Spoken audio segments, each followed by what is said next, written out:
All right, Rob, let's go back and break down these three issues, okay? The first one, let me start with the Third Circuit mandate. Now, when you talk about the state seeking an injunction, normally the panel that handles these cases, as you know, is a three-judge panel, and the appeal would be for an en banc panel to hear it, which would be the full active judge, full active judge panel. This was the full panel that heard it. It was an en banc. They've got nowhere else to go other than to petition the Supreme Court. They can seek an injunction through the Third Circuit, ask the full panel for that injunction. Odds they get that from the panel that just wrote this decision, Rob, are slim to none in my estimation, but that won't stop Jersey AG from at least asking. Do you feel that way? I guess I'm not as confident. I'm afraid that given the way courts try to cooperate with each other and try to all get along and try to work together in the federal court system, my concern would be that they would allow the injunction knowing that the Supreme Court was going to rule. What I'm much more skeptical of, however, that's if it goes that way. I don't know that the Attorney General's office wants to push this. You know, there is already an assault weapons ban case. It's going to be going before the Supreme Court of the United States, SCOTUS, next year. They've already accepted that case. We're standing by to watch all these state-level feature-based assault weapons bans go away. But I don't think the New Jersey Attorney General's office wants to take this to the United States Supreme Court, not the Supreme Court that we have this year and next year. I think you're right about that. Again, it's Jersey, so we could be all over the board. You never really know what's going to happen there. But let's go into Petrolino's column that you and I talked about earlier, because, guys, there's a little bit of speculation here, a lot of educated knowledge that we're talking about here, but a lot of speculation as well. So let's talk a little bit about that. The Third Circuit's decision is effective July 31st, 2026.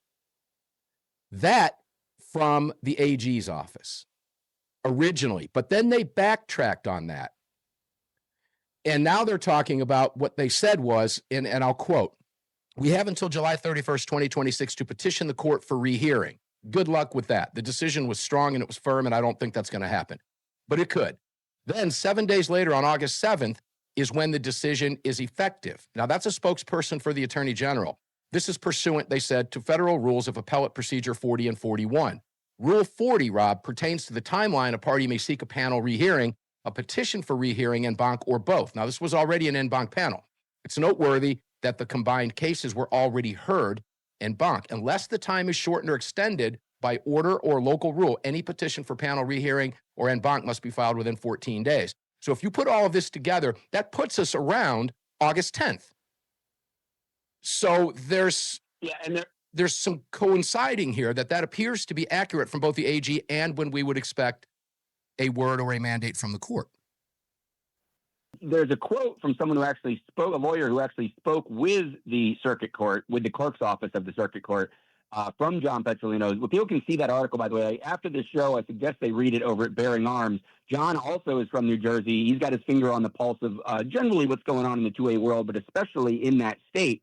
And he says that his source is saying that the clerk's office specifically has said that they will send a mandate down on the 10th. Now, my understanding is they could send it anytime between now and the 10th. And again, I take all of this with a grain of salt. There are people who are waiting for, again, this big green light. There are people who are probably going to be skeptical of it. Unfortunately, I know there's people in Jersey that we've essentially already lost to their own lack of stamina, where they've given up. Now, these are the same people who 15 years ago had given up on ever having concealed carry permits in New Jersey.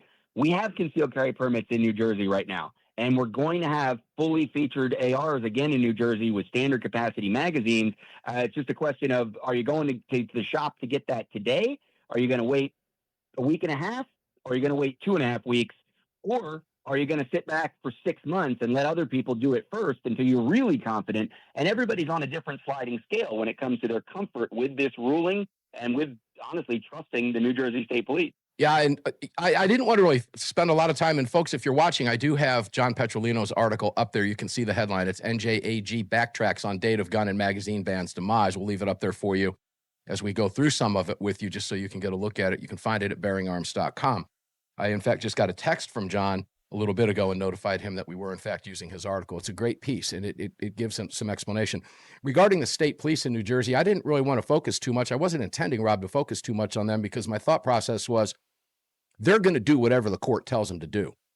but that doesn't always hold true in New Jersey. I don't know that I would say that. I'm going to say they're going to do whatever the Attorney General's office is going to tell them to do. I think I would go with that statement. I just don't know that the Attorney General or this governor is going to be as obedient to the federal court system as we would expect.